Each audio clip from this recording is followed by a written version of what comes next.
I began to feel very different from my peers. I hear you'll say, "Behold this."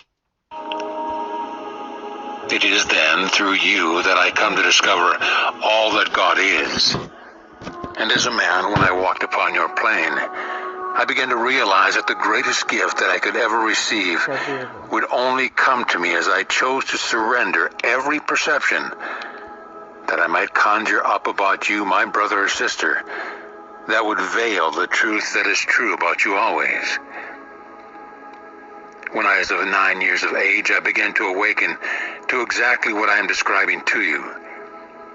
And as my father would take me to sit with the elders, and as he would read from the Torah to me, I began to be compelled by something within. Something began to speak to me. That underneath all of the perceptions that I could create of another, there was something radiant and shimmering waiting to be discovered. I began to feel very different from my peers. I began to be preoccupied with inner things. And when I listened to the elders speak, I would often feel as though I had drifted far away from where they were.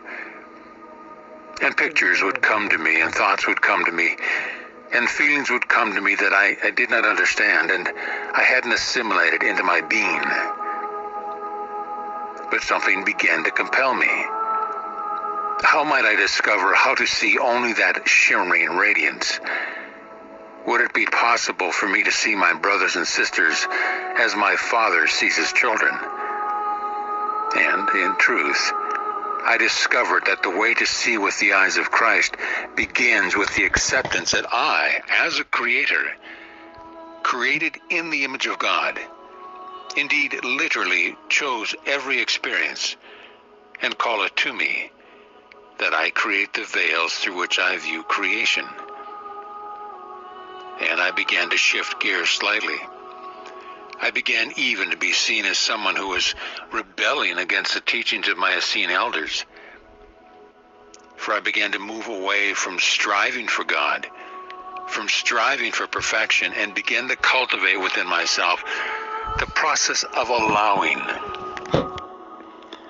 I discovered that if I looked upon my perceptions, my feelings, my behavior exactly as they were, without overshadowing them with my own interpretations, if I could teach myself to embrace things with innocence, veils began to be dissolved from my mind.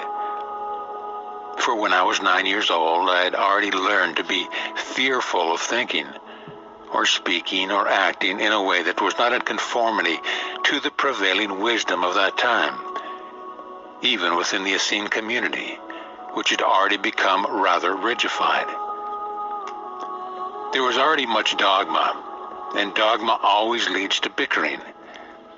I began to discover that if I looked with innocence upon all things, a light began to shine through the things I was looking at.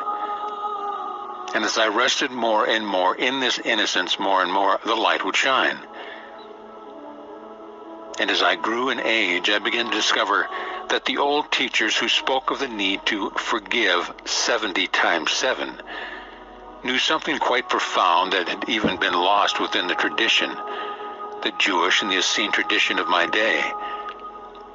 For you see, to forgive means to choose to release another from the perceptions that you have been projecting upon them.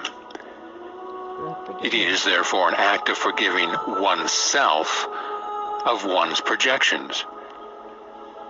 And as we begin to forgive, even unto 70 times 7, each time you forgive, you take yourself deeper into the purity of your own consciousness. You begin to see how profoundly you have been coloring, and they are affecting all of your relationships through the simple act of not being aware of the power of projection. Sorry. Just wanted to share. This is very important.